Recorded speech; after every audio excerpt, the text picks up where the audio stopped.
नमस्कार, आपका स्वागत है फटाफट खबरों में। मैं हूं आपके साथ रुचिका जायसवाल। आज हम लेकर आए हैं बिहार के हर छोटे बड़े शहर की सबसे तेज और ताजा खबरें। तो चैनल को सब्सक्राइब कीजिए और वीडियो कहां से देख रहे हैं कमेंट बॉक्स में जरूर बताएं। 1 दिसंबर को होगी बिहार CHO की परीक्षा। तुरंत डाउनलोड करें अपना प्रवेश पत्र। राष्ट्रीय स्वास्थ्य सोसाइटी बिहार की ओर से सामुदायिक स्वास्थ्य अधिकारी के 4500 पदों पर भर्ती के लिए इस सरकारी परीक्षा का आयोजन 1 और 2 दिसंबर को किया जाएगा। इस परीक्षा के लिए पंजीकृत उम्मीदवारों के प्रवेश पत्र जारी कर दिए गए हैं। जिन भी उम्मीदवारों ने इस भर्ती के लिए आवेदन किया था वे आधिकारिक वेबसाइट shs.bihar.gov.in पर जाकर अपना प्रवेश पत्र डाउनलोड कर सकते हैं। परीक्षा में शामिल होने के लिए उम्मीदवारों को एडमिट कार्ड डाउनलोड करना होगा, क्योंकि यह परीक्षा दिवस के लिए महत्वपूर्ण दस्तावेज है। इसमें आवश्यक जानकारी जैसे परीक्षा तिथि, परीक्षा समय, परीक्षा केंद्र, रोल नंबर और उम्मीदवार की जानकारी शामिल होगी। निर्मला सीतारमण ने बांटे 1388 करोड़ लोन। वित्त मंत्री का दावा, तीसरे स्थान पर होगी भारतीय अर्थव्यवस्था। केंद्रीय वित्त मंत्री निर्मला सीतारमण का राज मैदान में सांसद गोपाल जी ठाकुर और विभिन्न बैंकों के अधिकारियों मिथिला की परंपरा अनुसार स्वागत किया गया।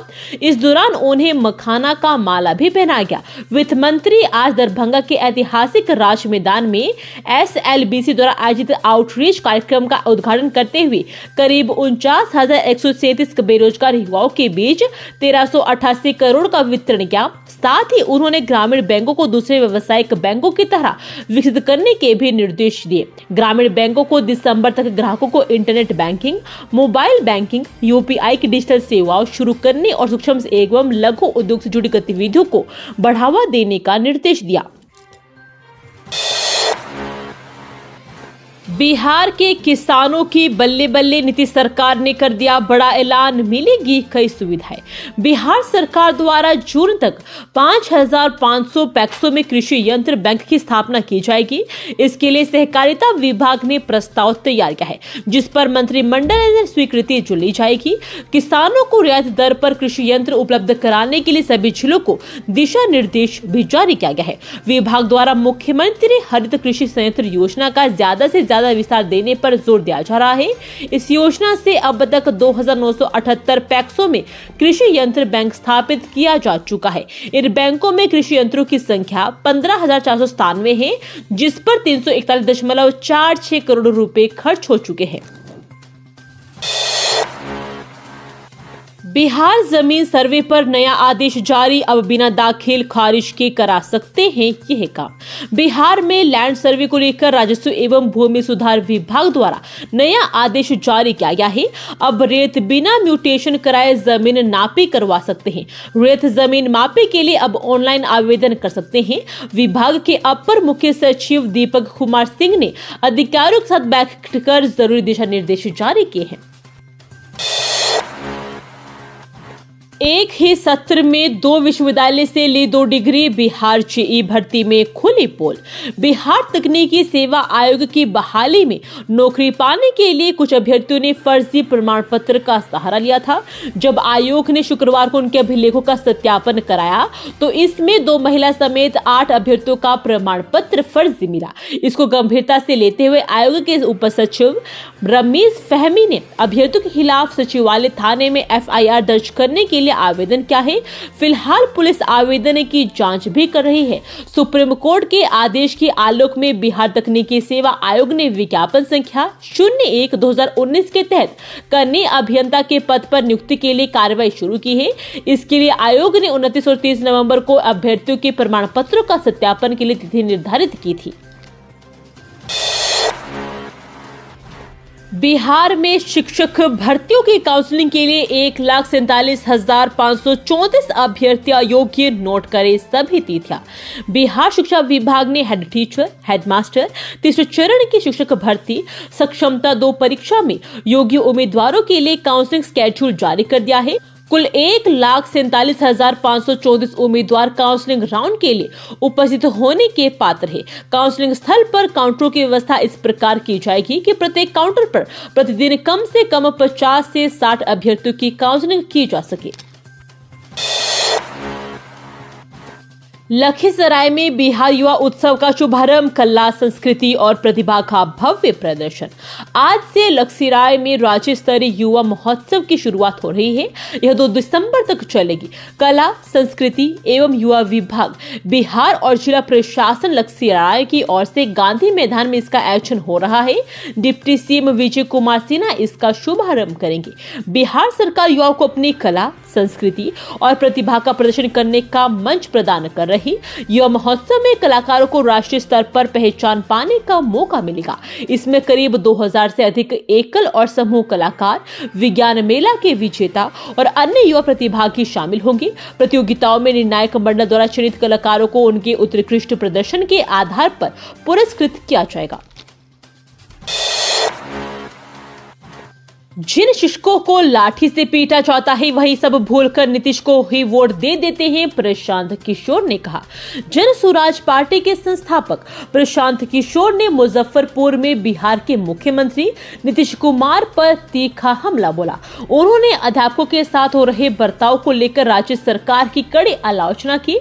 प्रशांत किशोर ने कहा कि नीतीश सरकार अध्यापकों के हितों की अनदेखी कर रही है और लगातार उन्हें प्रताड़ित भी कर रही है। उन्होंने अध्यापकों से अपील की कि वे अपने अधिकारों के लिए जागरूक हो और वोट डालते समय सही निर्णय लें। मुजफ्फरपुर को मिली बड़ी सौगात, यहां बनेगा हाई लेवल पुल। 16 स्कूली बच्चों की मौत के बाद आई तेजी। तिरहुत प्रमंडल के मुजफ्फरपुर जिले के लोगों के लिए राहत भरी खबर है। जिले के 3 प्रमुख घाटों पर उच्च स्तरीय आरसीसी पुलों के निर्माण को मंजूरी मिल गई है। खासतौर पर गाय घाट प्रखंड को मधुर पट्टी घाट पर बागमती नदी पर बनने वाला पुल बेहद अहम है, जहां एक दर्दनाक नाव हादसे में 16 स्कूली बच्चों की मौत हो गई थी। लंबे समय से इन पुलों की मांग की जा रही थी, जिसे अब सरकार ने मंजूरी दे दी है। जानकारी के मुताबिक गाय घाट के मधुरपट्टी गांव में बागमती नदी पर 180 मीटर लंबा आरसीसी पुल बनाने के लिए 16.20 करोड़ की स्वीकृति दी गई है। यह पुल पिछले साल 14 सितंबर को हुए नाव हादसे के बाद से लगातार चर्चा में था। हादसे के बाद से ही स्थानीय लोगों और जनप्रतिनिधियों ने पुल की मांग को लेकर आवाज बुलंद की थी। अब इस परियोजना को मुख्यमंत्री ग्रामीण सेतु योजना के तहत पूरा किया जाएगा। राजकीय अभियंत्रण महाविद्यालय के स्टूडेंट्स ने बनाया औद्योगिक रोबोट्स, जानिए क्या है खासियत। बिहार के विश्व प्रसिद्ध सोनपुर मेले में औरंगाबाद के राजकीय अभियंत्रण महाविद्यालय के स्टूडेंट्स ने औद्योगिक रोबोट्स बनाकर लोगों को आकर्षित कर रहे हैं। अभियंत्रण महाविद्यालय के छात्र यंत्र सेल से सहयोग से रोबोट बना है। अभियंत्रण महाविद्यालय के प्राचार्य डॉक्टर प्रशांत मणि ने बताया कि हमारे कॉलेज के यंत्रा सेल के माध्यम से स्टूडेंट्स ने औद्योगिक वाचन के रोबोटिक मॉडल विकसित किया गया है, जिन्हें सोनपुर मेले में प्रदर्शित किया जा रहा है। बूथ लूटने के लिए लालू यादव बैलेट पेपर से चुनाव कराने की कर रहे मांग, केंद्रीय मंत्री ने कही यह बात। बोधगया आवास पर केंद्रीय मंत्री जीतन राम मांझी पत्रकारों से बातचीत करते हुए लालू प्रसाद यादव पर जमकर बरसे। उन्होंने कहा कि लालू प्रसाद यादव बूथ लूटने के लिए बैलेट पेपर से चुनाव कराने की मांग कर रहे हैं। वह बिहार में हारे हैं तो बैलेट सूझ रहा है, जब जीतते हैं तो बैलेट नहीं सूझता है। झारखंड के लोग काहे नहीं कह रहे कि ईवीएम खराब है, जहां जीतते हैं वहां ईवीएम ठीक है, हराने के बाद खराब हो जाता है। लालू की पार्टी का कोई कार्यक्रम नहीं है, वह जनता के हित में कभी कोई काम नहीं किया है। थानेदार ने महिला अंचलाधिकारी पर चला दिया थप्पड़, फिर होने लगी हाथापाई। सीतामढ़ी डीएम एसपी भी पहुंचे। सीतामढ़ी में शराब निविष्टीकरण के दौरान अंचलाधिकारी और थानेदार के बीच विवाद हो गया। विवाद देखते ही देखते दंगल में बदल गया। मारपीट होने की भी बात सामने आई है। मामला जिले के परिहार थाना का है।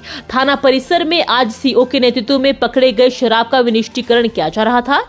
इसी दौरान थानाध्यक्ष राजकुमार गौतम ने शराब विनिष्टीकरण को लेकर किसी बात पर एक मत नहीं हुआ। सीओ ने थानेदार का विरोध किया। इसके बाद थानेदार ने सीओ मोनी कुमारी पर हाथ चला दिया। परिहार थाना में अधिकारियों के बीच हाई वोल्टेज ड्रामा चल रहा है। शराब की बोतल के साथ पैक्स अध्यक्ष उम्मीदवार गिरफ्तार। मतदान के बाद दो पक्षों में जमकर मारपीट। प्राथमिक कृषि साख सहयोग समितियों के चुनाव में लोकसभा विधानसभा चुनाव जैसी चुनावी रंजिश हुई है। मामला औरंगाबाद में सामने आया है। घटना औरंगाबाद जिले के मोफसिल थाना क्षेत्र अंतर्गत भरथोली गांव की है, जहां पैक्स चुनाव के दूसरे चरण का मतदान संपन्न होने के बाद खेराबिंद पैक्स के दो प्रत्याशियों और उनके समर्थकों में जमकर हिंसक झड़प हुई। दोनों पक्षों में जमकर लाठी डंडे चले। झड़प में कई लोग घायल हुए हैं, जिनमें दो की हालत गंभीर बताई जा रही है। दोनों को औरंगाबाद सदर अस्पताल में इलाज भी चल रहा है। मामले को लेकर दोनों पक्षों द्वारा थाने में एक दूसरे के खिलाफ दो अलग अलग प्राथमिकी दर्ज कराई गई है। ये थी आज की फटाफट खबरें। हम मिलेंगे अगले बुलेटिन में, तब तक के लिए धन्यवाद। जय हिंद।